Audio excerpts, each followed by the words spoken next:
Hello दोस्तों, तो आपका स्वागत है आपके अपने चैनल टेक्निकल स्टडी पॉइंट पे। और कुछ दिनों से मैं थोड़ा ब्रेक ले रखा था, थोड़ी तबीयत ख़राब थी। भाई कोई नहीं है, इसमें देखेंगे तो हम जो बीएसएफ के अंदर है वो वैकेंसी आई हुई है आर ओ और आर एम का, जो 2025 पे आई है। और ये अच्छी खासी बढ़िया जॉब है जो आपका रेडियो ऑपरेटर और रेडियो मैकेनिक की आई है, जिसमें हम देखेंगे टोटल सीटें कितनी हैं ना, उसके बारे में देखेंगे। एप्लीकेशन फ़ी लगेगा, उसके बाद कितना फ़ी लगेगा वो देखेंगे। और आपका क्वालिफ़िकेशन क्या मांग रखा है उसके बारे में देखेंगे। क्या आपको सैलरी मिलेगी उसके बारे में देखेंगे। और लास्ट डेट सबसे इम्पोर्टेंट जो है, लास्ट डेट वो सबसे ज़्यादा इम्पोर्टेंट है। अभी मैं इसको लेट अपडेट कर रहा हूँ, है ना, जो नोटिफिकेशन है वो लेट अपडेट कर रहा हूँ। ये बहुत पहले आ चुकी थी तो मेरा ध्यान नहीं था। बाकी ये मैंने उसका लगा रखा है एक स्क्रीनशॉट, इसको भी आप देख सकते हो, है ना। बाकी हम नोटिफिकेशन में देखते हैं, उसमें क्लियर होगा। जो इंपॉर्टेंट चीज़ें हैं उसको हम डिस्कस करेंगे। जो बाकी डाउट होते हैं तो आप ज़रूर कमेंट में लिखिएगा, उस कमेंट में आपको जवाब मिल जाएगा।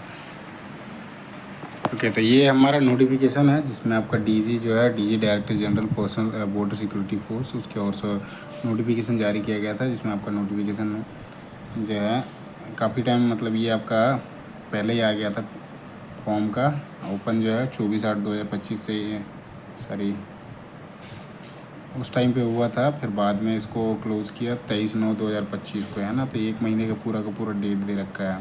सो मैंने ये थोड़ा लेट अपडेट, बीच में मैं उसका जो ग्रुप सी का एक दूसरा पाया था उसको मैंने अपडेट करा था।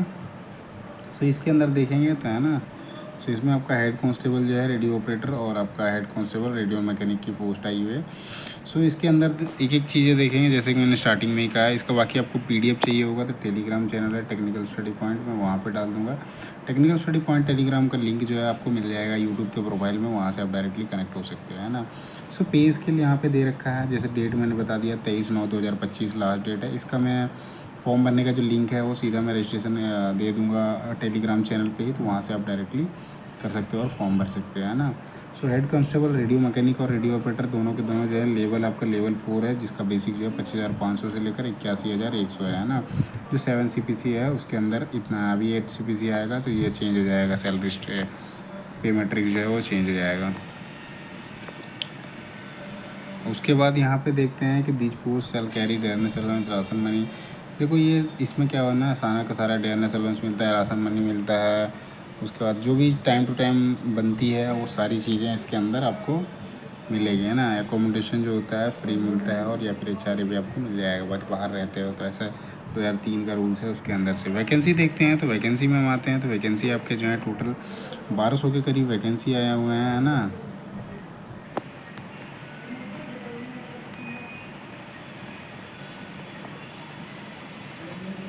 टोटल 1200 से ऊपर वैकेंसी है ना, जो अलग अलग काट रखा है। इसमें से एक सर्विसमैन के दे रखे हैं, इसमें से आपके टोटल 16, इसमें 65 पोस्ट हैं RO के लिए, रेडियो ऑपरेटर के लिए, और हेड आपका RM के लिए जो है 16 हैं। तो ये 80 हो गए हैं। फिर उसके बाद CA जो हैं इसके लिए आपका 34 है, और इधर 8 है RO RM के लिए। इसमें 584 पोस्टें हैं जो हेड कांस्टेबल RO है उसके लिए, रेडियो ऑपरेटर बेसिकली है, और RM के लिए जो है आपका 134 है। यहाँ पे देखोगे तो आपके 700 वैकेंसी यहाँ हो गए, यहाँ 150 हो गया, 800-850 हो गया, यहाँ पे 200 हज़ार, मतलब टोटल 1200 कुछ वैकेंसीज़ हैं ना। मैं ऐसे ओवरऑल कर देता हूँ। यहाँ 910 है और यहाँ पे 211 है, तो 1121 पोस्ट टोटल आ रखी है, जिसमें से RO, रेडियो ऑपरेटर और RM रेडियो मैकेनिक के लिए पोस्ट हैं। बाकी ये कैटेगरी वाइज अलग अलग दे रखा है ना। रिमेनिंग वैकेंसी का है, जो BSF के अंदर पर्सनल सर्विंग है उनके लिए कितनी वैकेंसी है, रिजर्व, वो सारी चीज़ें भी दे रखा है। तो ये आप चीज़ें दे सकते हो। कुछ भी डाउट होता है तो आप ज़रूर उसमें कमेंट में लिख देना, और आपको कमेंट में ही रिप्लाई मिल जाएगा।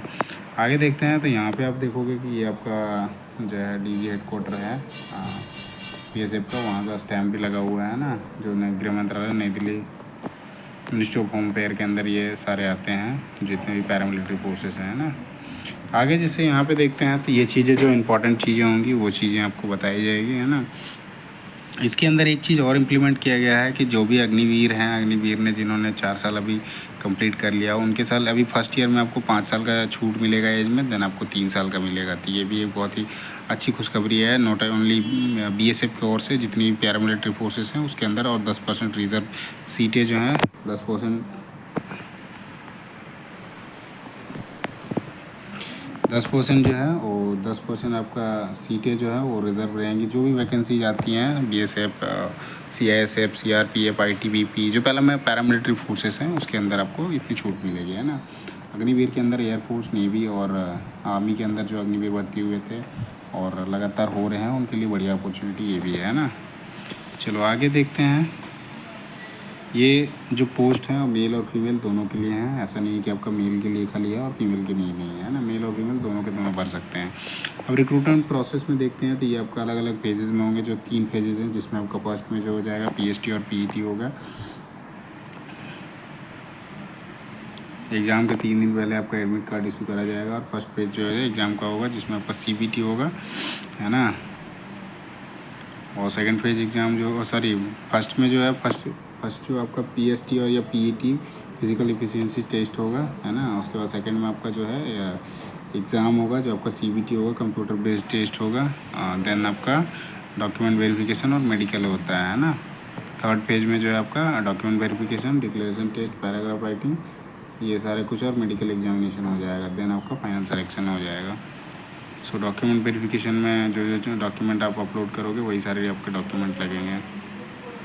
सिलेबस भी देखेंगे। आप देखो रिज़ल्ट कैसे बनाया जाएगा। रिज़ल्ट का दे रखा है इसके अंदर प्रिपरेशन और फाइनल रिज़ल्ट। तो फाइनल रिज़ल्ट जो है आप HR मतलब हेड कांस्टेबल RO RM के लिए है separate. Merit will be prepared. दोनों के लिए जो है अलग अलग बनेगी, है ना। जिसमें RO का जो है जो CBT होगा वो 50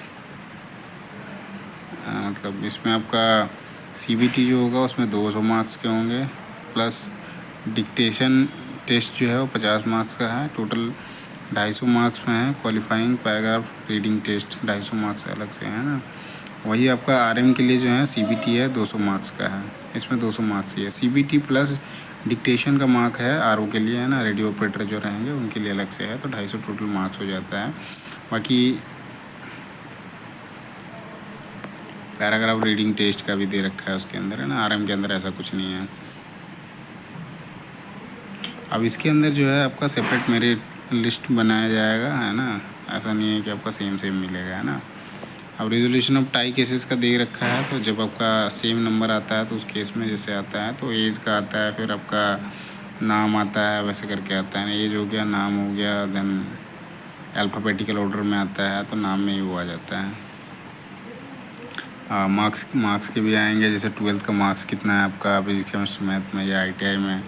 अब 12th में जो जिन्होंने फिजिक्स केमिस्ट्री मैथ से 60% कर रखा है वो RO के लिए एलिजिबल होंगे। RM के लिए आपका ITI चाहिए, है ना। मैथ साइंस का उसमें मार्क्स मांग रखा है। देन आगे आते हैं तो आपका यहाँ पे साइट दे रखा है bsf.gov.in करके। जो ये रिक्रूटमेंट पोर्टल है, इससे भी कर सकते हो या फिर उससे करते हो। बाकी इसका तो मैं लिंक डाल दूंगा आपका टेलीग्राम चैनल में, जो टेक्निकल स्टडी पॉइंट है वहाँ से आप डायरेक्टली कर सकते हो, है ना। इसमें आपका किसी भी प्रकार का वेटिंग लिस्ट जारी नहीं किया जाएगा।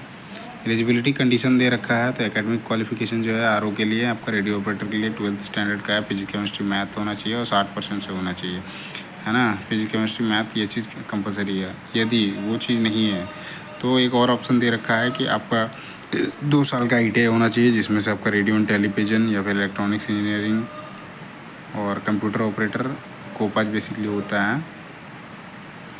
Copa computer operator and programming assistant and data preparation and computer software general electronics engineering और data entry operator from a recognized institute. यदि आपने ITI कर रखा है, यदि आपके पास 12th नहीं है, फिजिक्स केमिस्ट्री में 60%, तो आपने ITI कर रखा है इन ब्रांचों से, radio television electronics engineer COPA से या फिर data preparation computer software general electronics, तो आप इसके लिए भी एलिजिबल हो।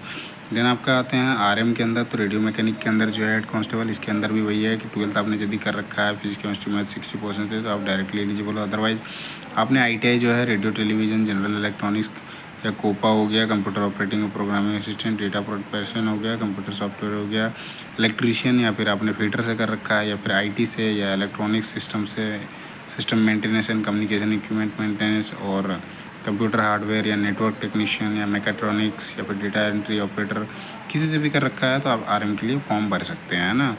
एज लिमिट की बात देखते हैं तो एज लिमिट जो है आपका 25 साल का है जनरल कैटेगरी के लिए। मिनिमम जो है एज आपका 18 और मैक्सिमम जो है 25 है ना। उसके बाद आपको कैटेगरी के हिसाब से अलग अलग छूट मिलेगा, जिसमें से हम आते हैं तो एसटी में एससी में 5 साल का है, ओबीसी में आपका जो नॉन क्रिमिलियर है उसके अंदर 3 साल का है। जो एक सर्विसमैन है उनको 3 साल का दे रखा है, बाकी कैटेगरी के हिसाब से अलग अलग बढ़ता जाएगा, है ना। 3 साल ओबीसी में और बढ़ जाएगा, 6 साल एसटी एससी है तो 5 साल एक्स्ट्रा हो जाएगा, 3 + 8 हो जाएगा। वही आपका जीडी पर्सनल जो आपका बीएसएफ के अंदर सर्व कर रहे हैं उनका 40 साल, 43 साल और 45 साल। जनरली ईडब्ल्यूएस है तो 40 साल तक वो इस फॉर्म को भर सकते हैं, बाकी ऐसा करके है। बाकी आगे देखते हैं जो गवर्नमेंट एम्प्लॉय है जिन्होंने 3 साल रेगुलर सर्विस दे रखा है उनके लिए भी एज लिमिट लगा रखा है कि government employ who have rendered not less than 3 year regular and continuous service as an closing date of online application, तो उनका 30 साल तक है यूआर का। ओबीसी का जो है 33 साल तक है, एसटी/एससी का 35 साल तक है ना। जो विडो हैं या फिर डाइवोर्सेस हैं जो जुडिशली सेपरेटेड हैं उनके लिए 35 साल का है जो महिला का। ओबीसी का जो है आपका 38 का है, एसटी/एससी का आपका 40 साल का है ना। नेक्स्ट आते हैं तो यहाँ पर नोट में दे रखा है, तो बाकी रिलैक्सेशन का है ये चीज़। सो आगे आते हैं फिजिकल स्टैंडर्ड में, तो इसके अंदर है फिजिकल स्टैंडर्ड में आपका मेन के लिए जो है 168 सेंटीमीटर मांग रखा है और महिला के लिए आपका 57 सेंटीमीटर। बाकी कुछ छूट है जो आपका गढ़वाल है, कुमाऊँ हिमाचल प्रदेश के हो गए, गोरखाज हो गए, डोगराज हो गए, इनके लिए छूट दे रखा है। इनको 155 सेंटीमीटर मांग रखा है महिलाओं के लिए। और जो पुरुष हैं पुरुष के लिए आपका 162.5 सेंटीमीटर का है ना। जो आदिवासी और ट्राइबल्स या फिर मिजोज नागाज हो गए हैं, फर्दर जो भी आपके नॉर्थ ईस्टर्न स्टेट से आते हैं उनके लिए छूट दे रखा है थोड़ा सा। बाकी जो ट्राइबल आदिवासी महिलाएं हैं उनके लिए आपका 154 सेंटीमीटर का दे रखा है। चेस्ट जो है, चेस्ट आपका मेल में आपका 80 सेंटीमीटर का और 5 सेंटीमीटर जो है एक्सपेंस करना फुलाना होता है, तो उसके लिए आपका है। बाकी महिलाओं के लिए ये चेक नहीं होता है, ब्रेस्ट चेकिंग नहीं होता है ना। प्रोसेस फॉर्मेट और सर्टिफिकेशन का दे रखा है, तो ये आपका गवर्नमेंट ऑफ इंडिया के फॉर्मेट में होना चाहिए ना, ऐसा नहीं कि दूसरा फॉर्मेट में। ईडब्ल्यूएस का भी सेम चीज़ है आपका कि ईडब्ल्यूएस के लिए बाकी ये चीज़ें तो है अलग से, आप इसको देख सकते हो कौन कैटेगरी में आएगा नहीं आएगा ईडब्ल्यूएस का। इसका मैं सेपरेट वीडियो बना दूंगा। ईडब्ल्यूएस जो इकोनॉमिकल वीकर सेक्शन रिजर्वेशन होता है उसके लिए क्या क्या पैरामीटर है, बाकी इसके अंदर लिख रखा है ना। ये चीज़ें भी आप चाहो तो देख सकते हो, बाकी जो है इस चीज़ का, बाकी इसका मैं प्रॉपर एक वीडियो बना दूँगा जिससे आप देख सकते हो, है ना। उसके बाद हम आते हैं तो अच्छा, ये आपका डिस्ट्रिक्ट डीएम या डीसी या कलेक्टर जो होता है वहीं से आपका बना हुआ होना चाहिए, इस चीज़ का भी ध्यान रखना है। और जो 25-26 के अंदर का आपका ईडब्ल्यूएस बना हुआ होना चाहिए, ऐसा नहीं कि आप 24-25 का लेके जा रहे हैं। अब एक सर्विसमैन की दे रखी है एलिजिबिलिटी, इसके अंदर है क्या कि शुड हैव रिटायर्ड और फ्रॉम इक्विवेलेंट और हायर रैंक इन आर्मी, है ना, नेवी एयरफोर्स सेम ट्रेड, है ना। देखो आप रिटायर हुए हो यदि आर्मी से या फिर नेवी या एयरफोर्स से, तो सेम ट्रेड से आपका होना चाहिए। देना है आपका टोटल रिलैक्सेशन फिजिकल स्टैंडर्ड, आपका वो भी रिलैक्सेशन दे रखा है। रिलैक्सेशन का तो आपको बता दिया है ना। Break in service should not be more than 2 year, 2 साल से आपका ज़्यादा ब्रेक नहीं होना चाहिए सर्विस में। Should be in medical category से आप 1। अदर टर्म एंड कंडीशन बाकी सारी चीज़ें तो आपको देख सकते हो उसको। उसके बाद यहाँ पे एलिजिबिलिटी कंपनसेट अपॉइंटमेंट कैंडिडेट जो बीएसएफ के अंदर हैं पर्सनल हैं उनके लिए दे रखा है। बाकी आगे आते हैं मेथड ऑफ सिलेक्शन में, तो यहाँ पे टेस्ट का दे रखा है। जो आपका फर्स्ट पेज होगा पीएसटी और पीईटी जो है बेसिकली आपका फिजिकल स्टैंडर्ड टेस्ट और फिजिकल स्टैंडर्ड टेस्ट और आपका एलिजिबिलिटी टेस्ट होता है। सो बेसिकली ये फिज़िकल होता है उस टाइम पे, तो वहाँ पे आपका अलग अलग टाइम का दे रखा है इसमें फर्स्ट पेज का। सेकंड पेज में जो आपका हो जाएगा फिर आपका सीबीटी होगा। देन थर्ड पेज में ये इसके बारे में बात कर चुके हैं ना। आपका जो एक एडमिट कार्ड है एग्ज़ाम के 3 दिन पहले आपको मेल कर दिया जाएगा, तो आप लॉगिन करके अपना डाउनलोड कर सकते हो। फिजिकल स्टैंडर्ड का हमने देख लिया जो हाइट का है ना, फीमेल कैंडिडेट के लिए। अब देखो पीएसटी का दे रखा है फिजिकल स्टैंडर्ड टेस्ट में आपका क्या है, हाइट वेट और सारी चीज़ें। फीमेल कैंडिडेट का भी दे रखा है, इसका देख लिया हमने। पीएसटी जो होता है फिजिकल एफिशिएंसी टेस्ट होता है ना, तो इसका भी सारा हमने। अच्छा, ये आपका रनिंग का है ना, तो मेल कैंडिडेट के लिए जो है आपका 1 मील का है, 6.5 मिनट टाइम है। और महिलाओं के लिए जो है 800 मीटर 4 मिनट में दौड़ना है। लॉन्ग जंप का दे रखा है 11 फीट का 3 चांस मिलेगा आपको। महिलाओं के लिए 9 फीट है 3 चांस है। हाई जंप का जो है 3.5 फुट का है 3 चांस मिलेगा। और महिलाओं के लिए 3 फीट का है 3 चांस इसमें मिलेगा। एक सर्विसमैन के लिए किसी भी प्रकार का ये टेस्ट नहीं होगा, पीईटी वाला है ना, दौड़ या फिर फिजिकल कोई सा भी नहीं होगा ये, मतलब इसमें दौड़ वगैरह नहीं होगा इनका, ना लॉन्ग जंप होगा, ना हाई जंप होगा, ना रनिंग होगा। अब ये जो है ये क्वालिफाइंग इन नेचर है, इनमें से किसी भी प्रकार का आपको मार्क्स नहीं मिलने वाला है जो पीईटी और पीईटी होगा उसमें। बाकी सेकंड फेज में आते हैं तो आपका सीबीटी होगा, और इसके अंदर जैसे हम देखते हैं तो यहाँ पे आपको जो सिलेबस है, बेसिकली सिलेबस है सीबीटी के अंदर जो सवाल पूछे जाएंगे उसमें टाइम जो मिलेगा आपको हेड कांस्टेबल आरओ और आरएम के लिए 2 घंटे का टाइम है, जिसमें से आपका क्वेश्चन जो रहेंगे फिजिक्स के 40 क्वेश्चन रहेंगे और टोटल मार्क्स 80 रहेगा। मैथ्स के आपके 20 क्वेश्चन 40 मार्क्स का। केमिस्ट्री जो है 20 क्वेश्चन रहेंगे 40 मार्क्स के। ये आपका 10+2 intermediate of CBSE state board education जो आपका सिलेबस रहेगा वो आपका 10+2 के हिसाब से रहेगा, है ना। कोई ऐसा नहीं है कि अलग से आपका कि नहीं आ रहा है बोल के। मैथ, फिजिक्स और केमिस्ट्री जो 10+2 में पढ़ना होता है वो सारे रहेंगे। बाकी आपका जीके और इंग्लिश का 20 क्वेश्चन रहेगा जो 40 मार्क्स, जिसमें आपका करंट अफेयर, हिस्ट्री हो गया, ज्योग्राफी हो गया और जनरल साइंस के क्वेश्चन रहेंगे, है ना। तो टोटल 200 मार्क्स का क्वेश्चन रहेगा, 100 क्वेश्चन रहेंगे, 2 घंटे का टाइम रहेगा इसमें। देन नेक्स्ट आते हैं, इसमें नेगेटिव मार्किंग का दे रखा है, तो इसमें आपका नेगेटिव मार्किंग है और हर एक क्वेश्चन के लिए आपका सही क्वेश्चन के लिए आपका 2 नंबर मिलेगा और गलत क्वेश्चन करते हो तो 0.25 जो है वो डिडक्ट कर लिया जाएगा। क्वेश्चन जो है आपके हिंदी और इंग्लिश में अवेलेबल रहेंगे। क्वालिफाइंग मार्क्स में दे रखा है आपका सीबीटी के लिए जो है जनरल कैंडिडेट जो है, जनरल ओबीसी और ईडब्ल्यूएस कैंडिडेट को 38% मिनिमम लाना है, एसटी/एससी कैंडिडेट को 33% और 20% जो है कंपनसेट अपॉइंटमेंट कैंडिडेट जो हैं उनके लिए 20% मिनिमम है ना। देयर इज़ नो प्रोविज़न री इवेल्यूशन, मतलब देखो दोबारा आप चेकअप नहीं करा सकते उन चीज़ों को, उसके दे रखा है ना। आपका जितने सिलेक्शन होएंगे ना, यदि टोटल 1121 सीटें हैं तो उनका 6 गुना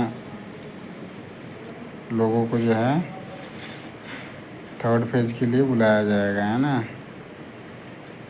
candidate appearing in third page examination shall be restricted to 6 time number vacancy divided post. 6 गुना का दे रखा है ना। बेसिकली आपका फर्स्ट पेपर सीबीटी 1-2 हो जाएगा, देन आपका सीबीटी 3 में थर्ड 6 गुना बुला रहे हैं। देन आगे आते हैं तो यहाँ पे आपका जो है एग्ज़ाम सेंटर में आपका इलेक्ट्रॉनिक गैजेट जो है वो लेकर नहीं जाना है। उस चीज़ का है, आप ऑब्जेक्शन मैनेजमेंट लिंक आएगा, जैसे पेपर देते हो उसके 3-4 दिन के अंदर आप ऑब्जेक्शन डाल सकते हो। आपका लिंक आ जाएगा, उसके लिए आप ऑब्जेक्शन डाल सकते हैं किसी भी क्वेश्चन में आपको डाउट होगा तो, है ना। आप जब एग्ज़ाम देने जाओगे तो किसी भी प्रकार का इलेक्ट्रॉनिक गैजेट जो है आप नहीं लेके जा सकते हो, किसी भी प्रकार का। से यूज़ ऑफ अनफेयर मीन्स हो जाता है, तो उसके लिए आपको बहुत सारी चीज़ें की जाती है, तो उसके लिए भी लिखा हुआ है। थर्ड पेज में जो आपका होगा डॉक्यूमेंट वेरिफिकेशन होगा, डिक्टेशन होगा, पैराग्राफ राइटिंग टेस्ट होगा। ये आपका आरओ के लिए बस है ना, कि आपका डिक्टेशन टेस्ट होगा और पैराग्राफ रीडिंग का टेस्ट होगा, है ना। वो डीएमई में कराया जाता है, डिटेल मेडिकल एग्जामिनेशन जो होता है ना उसमें। अब ओरिजिनल डॉक्यूमेंट आपको क्या क्या ले जाना है जब डॉक्यूमेंट वेरिफिकेशन के टाइम पे जाओगे, तो उस टाइम पे आपको फ़ोटोकॉपी जो है एडमिट कार्ड का, एजुकेशन सर्टिफिकेट जो भी हैं ओरिजिनल उसके सारे आपके साथ ही आपका उसके फ़ोटोकॉपी, और उसके बाद आपका आईटीआई सर्टिफिकेट हो गया जो ओरिजिनल हो गया, साथ ही फ़ोटोकॉपी, बर्थ सर्टिफिकेट जो आपका टेंथ का मार्कशीट है उसमें बर्थ सर्टिफिकेट लिखा है उसका ओरिजिनल आप फ़ोटोकॉपी। ईडब्ल्यूएस हैं तो ईडब्ल्यूएस के लिए, ओबीसी हैं तो ओबीसी, नॉन क्रिमिलियर होना चाहिए, एसटीएससी हैं तो एसटीएससी का आपको ओरिजिनल और फ़ोटोकॉपी लेके जाना है। अब बीएसएफ के अंदर जो आपका सर्विंग जीडी हैं या टीमेट हैं should be in position of disk vigilance clearance certificate, biodata and NOC. देखो उनको एनओसी लेना ज़रूरी है जो उसके अंदर ही काम कर रहे हैं ना। कॉपी ऑफ डिस्चार्ज सर्टिफिकेट आपको वहाँ एक सर्विसमैन का आएगा, ओरिजिनल फ़ोटोकॉपी दोनों होनी चाहिए। देन आपका any other document certificate testimonial that the candidate is to produce original and photocopies. Next आते हैं तो यहाँ पे आपका डिटेल मेडिकल एग्जामिनेशन का है, डीएमई का। सो इसके अंदर आपका मेडिकल गाइडलाइंस दे रखा है ना। तो ये चीज़ें तो जब आएंगी जब आप फाइनल कर लेते हो उसके बाद में, है ना। इसमें आपका आई साइट का दे रखा है, बाकी कुछ कुछ चीज़ें जैसे है आपको बॉडी सरफेस स्वेलिंग का आएगा, डीएनएस आएगा, ये सारी चीज़ें तो बाद में होंगी, है ना। आई साइट का क्लियर रखना आपका बेटर जो है मतलब 6/9 से ख़राब नहीं होने चाहिए, इस चीज़ का आप ध्यान रखना है ना। बाकी ये सारी चीज़ें हैं जो चेक पॉइंट है उसका है ना, रिजेक्शन कोई भी एक आपको फॉल्ट पाया जाता है तो आपको रिजेक्ट कर दिया जाएगा, इस चीज़ का ध्यान रखना है हमेशा। सो सारा मेडिकल चेकअप पहले ही आप किसी सरकारी हॉस्पिटल में जब वो ऐसा हो जाता है तो उस केस में आपको चेक करा लेना है। सब यहाँ पे आप आते हैं डिक्टेशन टेस्ट जो है आपका आरओ के लिए, अब रेडियो ऑपरेटर के लिए। तो इसके लिए 2 फेजेस में एग्ज़ाम होंगे, जिसमें आपका इंग्लिश में राइटिंग है जो मिनिमम 150 वर्ड का है, इसके लिए 50 मार्क्स है ये, और ये क्वालिफाइंग इन नेचर है ना। पैराग्राफ रीडिंग है, इसमें भी आपका क्वालिफाइंग इन नेचर है। इसमें आपका वही आपका जो डिक्टेशन टेस्ट होगा 38% जनरल के लिए, ओबीसी के लिए जो है, और ईडब्ल्यूएस के लिए 33% है।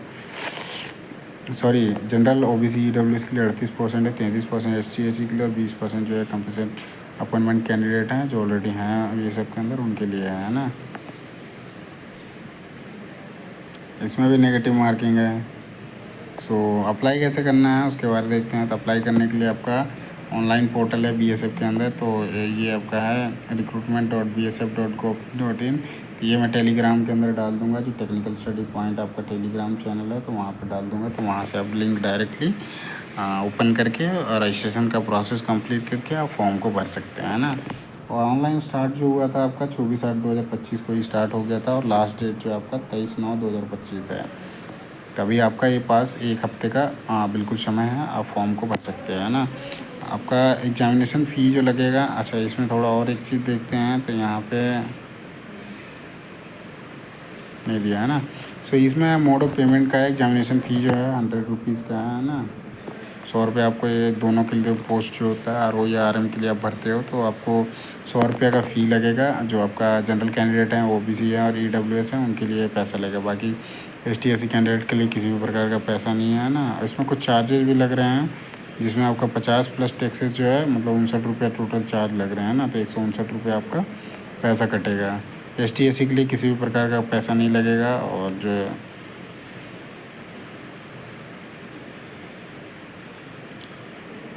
ऑलरेडी सर्विंग है उनके लिए भी शायद नहीं लगेगा। हाँ, देखो यहाँ पे लिखा है कि fee once paid will not be refunded. पैसा आपका एक बार पेमेंट हो गया वापस नहीं मिलने का है ना। बाकी रिक्रूटमेंट टेस्ट का आपका जगह जगह पे अलग अलग जगह पे है। तो ये रिक्रूटमेंट एजेंसी जो है उसमें दिख रखा है, श्रीनगर में होगा, जम्मू में होगा, जालंधर में होगा, जोधपुर में होगा, गांधीनगर है, सारा एड्रेस दे रखा है। आप जहाँ से करते हो वहाँ पे आपका सिलेक्शन करने का आएगा कि कौन सा आप रिक्रूटमेंट एजेंसी आप सेलेक्ट कर सकते हो खुद से कि कहाँ आपको देने जाना है ना। देन आपका गांधीनगर कोलकाता है, कदमतल्ला है, देन आपका गुवाहाटी, अगरतला, भिलाई, इस तरह से टोटल 17 है ना। इसके बाद दिल्ली के अंदर है, तो सबका एड्रेस भी दिया गया है और आईजी का भी बहुत सारा दिया हुआ है ना। देन बेंगलोर है, इंदौर है, तकनपुर है, देन आपका हजारीबाग के अंदर है, उसके बाद आपका भौंसडी है हरियाणा के अंदर है ना, उसके बाद आपका नोएडा के अंदर है यूपी में। इस तरह से टोटल जो है 17 हैं। 17 जगह पे आपका रिक्रूटमेंट एजेंसी बनाई गई है। तो आपका कहीं पे जहाँ पे आपका भरने का होगा तो 3 या 5 सिलेक्शन करने का आएगा, तो फिर आप उसको फॉर्म भर को आपका जो आपका पीईटी या फिजिकल एफिशिएंसी टेस्ट जिस टाइम या पीएसटी होगा उस टाइम वहीं पे बुलाया जाएगा। देन आपका जो भी फेजेस के एग्ज़ाम होते हैं सब चीज़ें क्लियर करने के लिए उधर ही आपका पेपर मोस्टली एक फ़ेज़ के बाद आपका अगला फ़ेज़ के लिए फिर बाद में आपका कुछ एग्ज़ाम सेंटर बनेगा, तो वहाँ पे उसके हिसाब से फिर बाद में आपको जगह जगह पे उसके सेंटर बुलाए जाएंगे। देखो आप इनका फॉर्म भरने के बाद अपना प्रिंट आउट करके रख लेना रजिस्ट्रेशन स्लिप का, और जो भी चीज़ें लगती है। किसी गवर्नमेंट ऑर्गेनाइजेशन में काम कर रहे हो तो आपको एनओसी तो चाहिए होगा है ना। विदाउट एनओसी आप इस चीज़ को आगे नहीं कर सकते हो, तो इस चीज़ का भी ध्यान रखना है। बाकी चीज़ें हैं जो आपका इम्पोर्टेंट है उसको देख लेते हैं एक बारी, यदि कुछ है वैसा तो। देखो कुछ चीज़ें हैं, आप यदि गलत करते हो ना उस केस में क्या करा जाएगा बीएसएफ की ओर से। आप यदि कुछ भी मिसकंडक्ट करते हो, जैसे आपका एग्ज़ाम रिलेटेड मटेरियल जैसे हो गया, आप कॉपी सीट आप वो मतलब दूसरा लेके जाते हो, तो उस केस में आपका कुछ गलत पाया जाता है उसमें कि आप खुद से लिख के वैसे ले जा रहे हो, तो आपका 2 साल के लिए आप बीएसएफ में आप नहीं कर सकते हो। आप अगला फॉर्म है ना। उसका leaving the examination venue inform during examination, exam के टाइम पे भी आप यदि निकल जाते हो तो आप उस केस में भी 2 साल के। बाकी ये चीज़ें इतना है नहीं, बाकी जानकारी के लिए है। बाकी तो डिस्क्वालिफिकेशन का दे रखा है, 9% का है ना, कोर्ट जुरिस्डिक्शन का है। और बाकी ये आपका 5 अगस्त 2025 को रिलीज़ किया गया था, है ना। बाकी सारे आपके इसमें डॉक्यूमेंट मिलेंगे जो इस फॉर्मेट में होने चाहिए आपके, है ना। सो ये सब आप देख सकते हो, मैं डाल दूँगा टेलीग्राम के अंदर। टेलीग्राम का चैनल है आपका टेक्निकल स्टडी पॉइंट, जो आपका यूट्यूब के प्रोफाइल पे मिल जाएगा। और इस वीडियो को इतना ही करते हैं। और इस वीडियो में कुछ भी ऐसे आपको डाउट होगा तो उस डाउट को ज़रूर कमेंट में लिखिएगा, जिससे आपको कमेंट में रिप्लाई मिल जाएगा। और लिंक जो है आपको मिल जाएगा टेलीग्राम के अंदर। टेलीग्राम का आप उसमें जुड़ के आप डायरेक्टली फॉर्म भर सकते हैं, है ना। सो इस वीडियो में इतना ही करते हैं। और वीडियो अच्छा लगे तो वीडियो को लाइक करें, चैनल को सब्सक्राइब करें, साथ ही अपने दोस्तों के साथ शेयर करना ना भूलें। धन्यवाद। जय हिंद।